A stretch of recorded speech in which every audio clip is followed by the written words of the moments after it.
اپنی جماعت کے ایک بہترین خطیب اعظم عالم اسلام، جن کا خطاب پورے بھوجپور میں ہوا کرتی ہے، آپ سے جب یہ کہہ کر کے جاتے ہیں کہ میں جا رہا ہوں، آرا جا رہا ہوں، مغرب کے بعد کا جب یہ بات کر کے جاتے ہیں تو یہ جان لیں کہ یہ پروگرام سے جاتے ہیں۔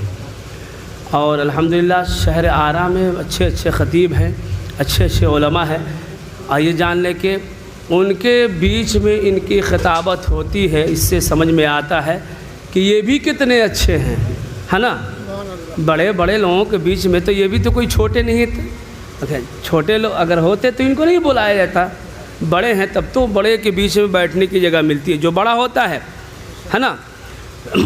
اور آپ بڑی مبارکباد کے لائق ہیں۔ میں جانتا ہوں کہ آپ بڑی ان کی خاطر تواضع کرتے ہیں، ان کی عزت کرتے ہیں، اور امام کی عزت کرنی بھی چاہیے، کیونکہ امام ہیں، ان کے پیچھے ہم نماز ادا کرتے ہیں۔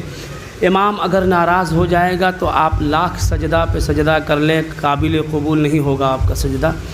اور جس محلے سے خوش ہو کر کے امام رہتا ہے نا، اس محلے میں خیر و برکتیں ہوتی ہیں، اللہ کی طرف سے برکتیں نازل ہوتی ہیں۔ اللہ اپنے فرشتوں کو حکم دیتا ہے کہ جا میرے رسول کا جو علمبردار ہے، جو دین کا کام کر رہا ہے، رسول اعظم صلی اللہ علیہ وسلم کے راستے کو، میرے دین کو پھیلا رہا ہے، بتا رہا ہے، جو ہمارا حق فیصلہ ہے اس فیصلے کو لوگوں تک پہنچا رہا ہے۔ اب وہاں کے لوگ خوش ہیں اس آدمی سے، اس آدمی کو احترام کر رہے ہیں، اس آدمی کا دل سے محبت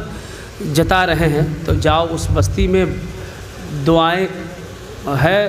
اور تم بھی دعا کرو، اور امام تو کر ہی رہا ہے، اور یہ بھی کہہ دو کہ ہم پورے بستی والوں کو بخش دیے۔ ایسا بھی ہے، اور الحمدللہ یہاں کے لوگ بڑی خوش نصیب ہیں کہ اتنے اچھے امام پائے ہوئے ہیں، اور آج سے نہیں تقریباً 14 سال ہو گئے آپ کے بستی میں ان کو رہتے ہوئے۔ آپ اس کا مطلب ہے آپ بھی ان کو محبت سے رکھتے ہیں اور یہ بھی آپ سے محبت کرتے ہیں، تب تو یہ 14 سال سے آپ کے اور ان کے بیچ ایک رشتہ بنا ہوا ہے۔ اللہ کرے کہ تا زندگی یہی رشتہ قائم و دائم رہے۔ اور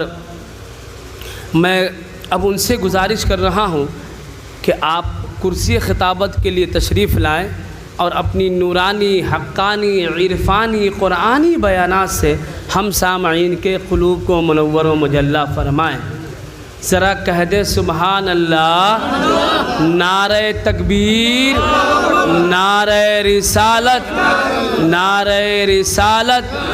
جشن عید میلاد النبی، جشن عید میلاد النبی۔